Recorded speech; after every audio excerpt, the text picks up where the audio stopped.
Assalamualaikum warahmatullahi wabarakatuh. Gimana kabarnya anak-anak? Semoga kalian selalu dalam keadaan baik dan dalam lindungan Allah Subhanahu wa taala. Amin. Pada pembelajaran kali ini, Ibu akan membahas mengenai laporan keuangan. Nah, pada perusahaan jasa, untuk laporan keuangan itu ada laporan laba rugi, laporan perubahan ekuitas, laporan posisi keuangan, laporan arus kas, dan catatan atas laporan keuangan. Nah, untuk laporan arus kas itu dipelajari pada kelas 11. Jadi, pada hari ini Ibu hanya membahas mengenai laporan laba rugi, laporan perubahan ekuitas, dan posisi keuangan. Oke, kita langsung aja ke materi. Yang pertama, kita masuk ke dalam laporan laba rugi. Nah, untuk menyusun laporan laba rugi itu, kita membutuhkan data dari kertas kerja atau neraca lajur pada kolom laba rugi. Nah, di sini Ibu sudah mempunyai data dari kertas kerja dan neraca lajur. Ibu langsung ke cara penyusunannya aja ya. Nah, untuk penyusunan laba rugi itu ada rumusnya untuk laba rugi. Jadi rumus dari laba rugi itu total pendapatan dikurangi dengan total beban. Dengan catatan, jika hasilnya itu positif, maka perusahaan mengalami laba. Namun, jika hasilnya negatif atau minus, maka perusahaan itu mengalami kerugian. Nah, kita langsung saja masuk ke penyusunannya ya. Nah, tadi kan total pendapatan dikurangi dengan total beban. Nah, di sini Ibu sudah memiliki neraca lajur ya. Jadi kita cari pendapatannya dulu ya. Pendapatan. Kita tulis pendapatan. Nah, di perusahaan ini itu ada pendapatan apa sih, Bu? Nah, di sini itu hanya ada pendapatan jasa. Nah, untuk saldonya kita lihat pada saldo laba rugi. Karena kan kita mencari untuk laporan laba rugi. Jadi kita lihat ke kolom laba rugi. Nah, pendapatan jasa ini sebesar berapa? 11 juta. Jadi kita tulis pendapatan jasa pendapatan jasa sebesar 11 juta kan tadi. Oke. Nah, di sini ya totalnya kan total pendapatan. Di jumlah pendapatan. Karena di sini hanya pendapatan jasa jadi sama 11 juta. Oke, selanjutnya kita kan total pendapatan dikurangi total beban. Jadi kita cari beban.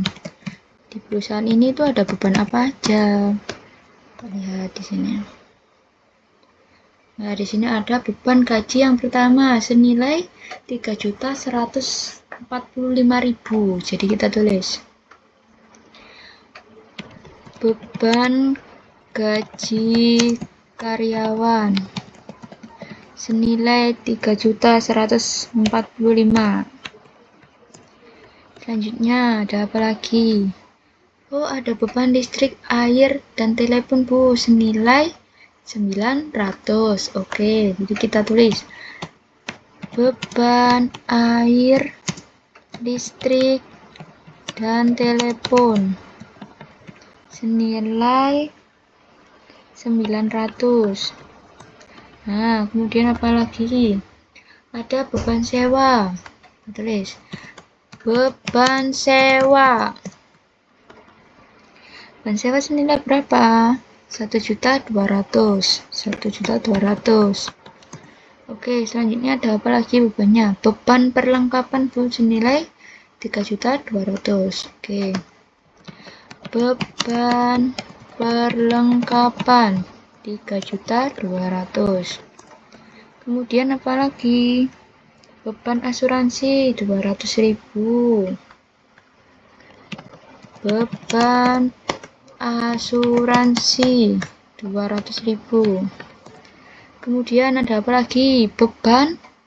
Yang terakhir ada beban penyusutan peralatan senilai 255.000. Beban penyusutan peralatan 255.000.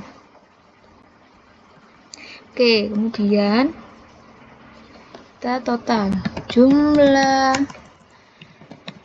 beban. Nah, ini semua kita total.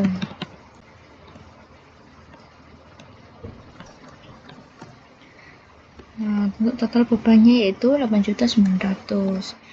Kemudian kita kurangkan, kan tadi total beban, total pendapatan dikurangi total beban. Jadi total pendapatan dikurangi total bebannya, 11 juta dikurangi 8.900.000. Nah, jadi ketemu 2.100.000, Bu. Nah, ini laba atau rugi ya, Bu? Nah, tadi kan sudah dijelaskan bahwa jika hasilnya positif atau plus, maka perusahaan mengalami laba. Namun, jika hasilnya negatif atau minus, maka perusahaan mengalami kerugian. Nah, di sini kan hasilnya plus atau positif. Jadi, perusahaannya mengalami apa? Mengalami laba. Jadi kita tulis di sini laba bersih sebelum pajak. Nah, jadi perusahaan Clean Laundry ini mengalami laba senilai 2.100.000. Oke, selanjutnya kita masuk ke laporan yang kedua, yaitu laporan perubahan ekuitas.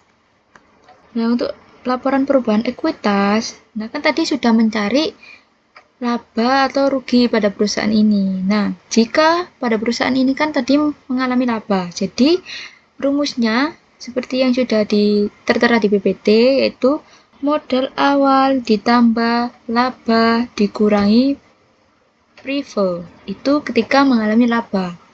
Namun, jika perusahaan itu mengalami rugi, rumusnya yaitu modal awal dikurangi rugi dikurangi prive. Oke, jadi kita langsung aja ya, biar lebih paham. Kita cari di sininya, kita tulis modal awal. Nah, berapa sih Bu modal awalnya? Kita lihat di neraca lajur lagi pada NSD atau neraca saldo disesuaikan. Di sini modal Nyonya Cantika senilai berapa? 27 juta. Jadi kita tulis 27 juta. Oke. Kemudian pada perusahaan ini kan tadi mengalami laba ya. Jadi kita tulis di sini laba bersih sebelum pajak. Nah, tadi labanya senilai berapa? Kita lihat di laporan laba rugi. Oh, labanya senilai 2.100.000. Jadi kita pindahkan di perubahan ekuitas. Nah, 2.100.000 di sini. Kemudian, kan dikurangi apa tadi rumusnya? Modal awal ditambah laba dikurangi prive. Jadi kita cari prive-nya sekarang. Prive-nya berapa, Bu? Oke. Sekarang kita lihat prive-nya di neraca lajur. Nah, prive-nya ini sebesar 1 juta. Apa sih artinya prive itu? Kan prive itu kan artinya pemilik usaha itu mengambil uang untuk keperluan pribadinya. Nah, karena artinya itu mengambil uang untuk keperluan pribadi, jadi prive ini tuh mengurangi modal. Nah, kalau mengurangi modal, berarti prive di sini bersifat mengurangi. Jadi, di laporan perubahan ekuitas, kan prive-nya 1 juta, berarti minus karena mengurangi modal, minus 1 juta. Nah, gini jadi minus 1 juta. Nah, ketika laba itu lebih besar daripada prive, maka di bawah prive ini dituliskan penambahan modal. Namun, ketika labanya ini lebih kecil daripada prive, maka di sininya ditulis pengurangan modal. Nah, di sini kan labanya 2.100.000, sedangkan prive-nya minus 1 juta. Jadi kan besar laba. Jadi kita tulis di sini kan penambahan modal. Berapa Bu penambahan modal? Nah, penambahan modal itu dari 2.100.000 ditambah dengan minus 1 juta. Nah, jadi hasilnya 1.100.000. Jadi perusahaan ini tuh mengalami kenaikan sebesar 1.100.000. Lalu gimana lagi caranya? Lalu yang terakhir kita cari modal akhirnya dari perusahaan ini. Kita cari modal akhir. Gimana Bu modal akhir? Nah, modal akhir itu seperti yang tadi dirumus, yaitu modal awal tambah laba dikurangi prive. Nah, modal awalnya kan 27 juta. Nah, kan tadi sudah mengalami kenaikan modal senilai 1.100.000. Berarti kita tambahkan dengan 1.100.000. Nah, jadi modal akhir dari perusahaan ini yaitu sebesar 28.100.000. Tuh. Oke, selanjutnya yang terakhir kita masuk ke dalam laporan posisi keuangan.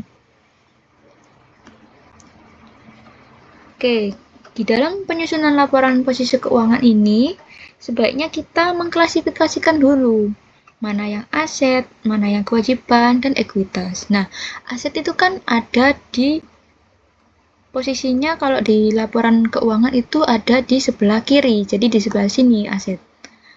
Nah, nanti di sininya kita klasifikasikan ada aset apa aja. Aset itu kan ada aset lancar, ada aset tetap. Nah, di sininya nanti aset di sebelah kiri.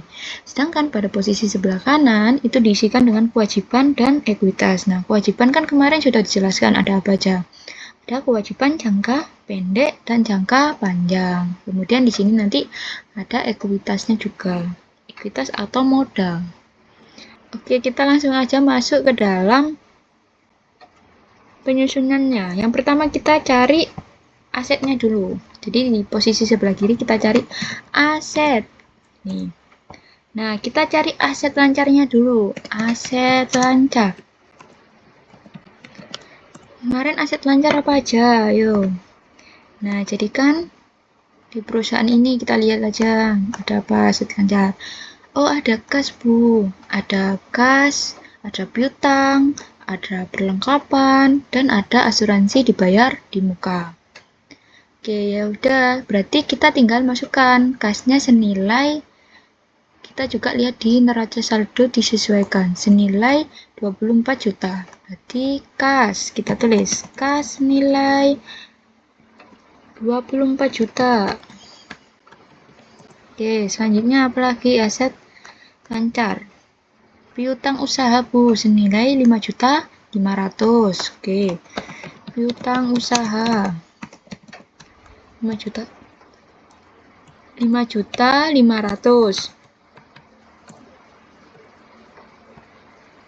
Kemudian apalagi tadi bis piutang usaha ada perlengkapan Bu senilai 6.500.000.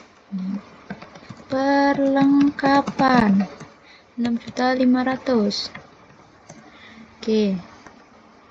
Kemudian ada yang terakhir asuransi dibayar di muka senilai 2.200.000. Asuransi dibayar di muka. Asuransi dibayar di muka senilai 2.200.000. Nah, lalu kita total dulu jumlah aset lancarnya. Jadi kita tulis jumlah aset lancar. Nah, ini kita tambahkan semua.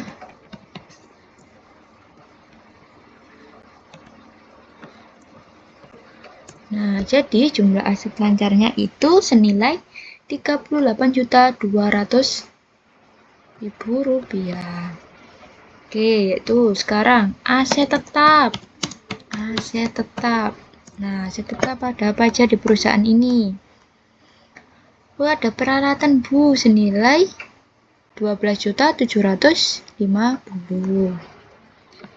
Peralatan 12.750. Kemudian ada apa lagi?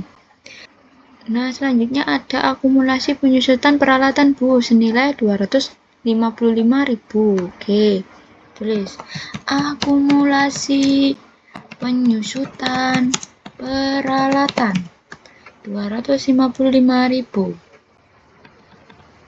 Oke.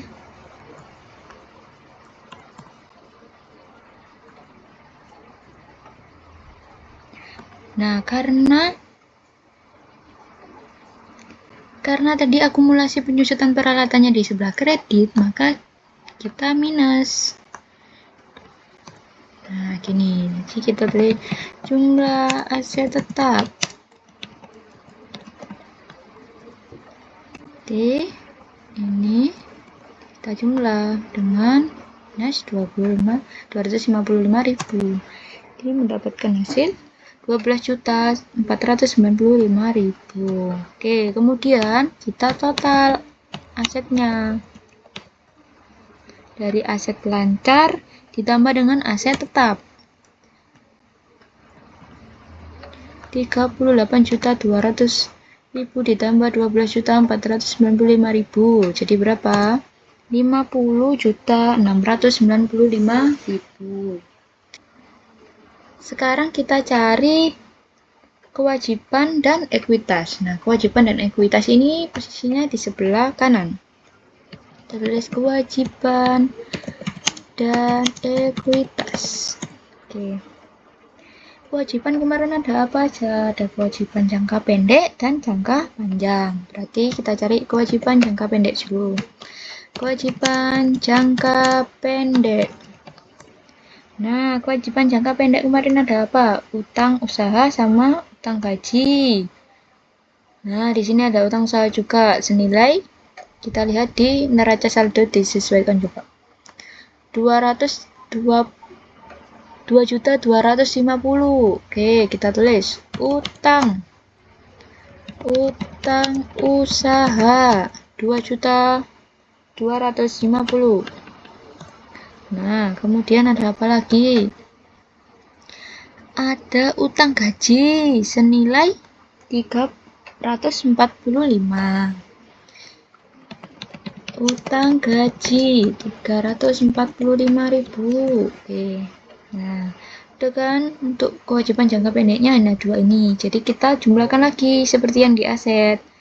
Kita jumlahkan jumlah kewajiban jangka pendek. Kita jumlahkan. Nah, jadi untuk kewajiban jangka pendek totalnya 7.595.000. Kemudian kita cari kewajiban jangka panjang sekarang. Kewajiban jangka panjang apa? Utang bank. Ada nggak di perusahaan ini? Nah, di sini ada utang bank senilai 20 juta. Oke. Utang bank senilai 20 juta. Kita di sini tulis jumlah kewajiban jangka panjang nilai 2 juta. Kemudian kita tambahkan total kewajibannya di total kewajiban. Nah, jangka panjang ditambah jangka pendek. Jadi total kewajibannya itu 22.595.000. Oke, sekarang kita cari ekuitasnya.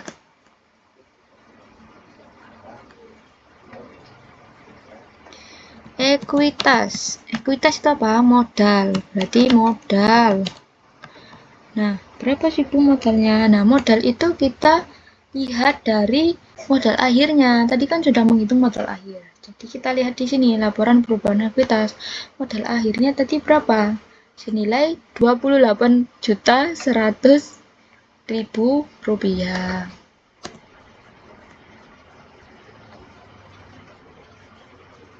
Oke, sekarang kita totalkan aja. total kewajiban dan ekuitas. Jadi total kewajibannya ditambah dengan total ekuitas. Senilai 50.695.000. Nah, dengan catatan ya, jadi kalau di laporan posisi keuangan ini antara total aset dengan total kewajibannya itu harus sama. Jadi harus balance. Nah, di sini kan sudah balance, yaitu 50.695.000. Di sini juga sama. Jadi harus balance. Nah, sampai sini apakah sudah paham? Semoga penjelasan Ibu bisa dipahami ya. Jika nanti masih ada yang dibingungkan atau masih ada yang perlu ditanyakan, bisa langsung chat aja. Oke, untuk pembahasan penyusunan laporan keuangan, Ibu cukupkan. Kurang lebihnya mohon maaf. Wassalamualaikum warahmatullahi wabarakatuh. Terima kasih semuanya.